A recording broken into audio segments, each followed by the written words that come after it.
After government shutdown-related delays, the U.S. Department of Health and Human Services and U.S. Department of Agriculture released new dietary guidelines this week. These recommendations will now shape the types of food schools serve, what doctors recommend to patients, and what can be purchased on food stamps. Ivan Rodriguez has the latest.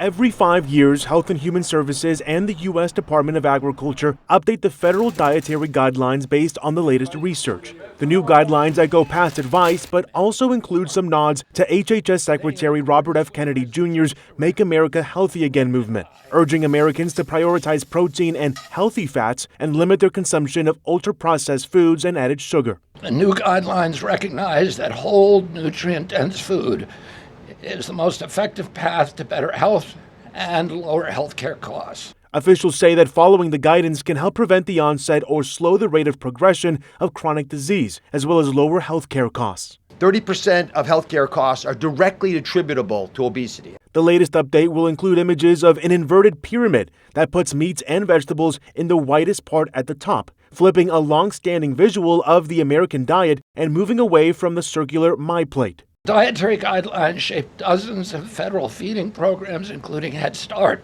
These standards affect 45 million school lunches every day. The new guidelines also tell Americans when adding fats to meals to, quote, prioritize oils with essential fatty acids such as olive oil. Other options can include butter or beef tallow. Yeah, and the updated guidelines raise questions among some experts who are worried they put too much emphasis on red meat and dairy products. The guidelines also urge less alcohol for better health, but they do away with the previous recommendation that men limit their intake to 2 drinks or less per day and women to 1 drink or less.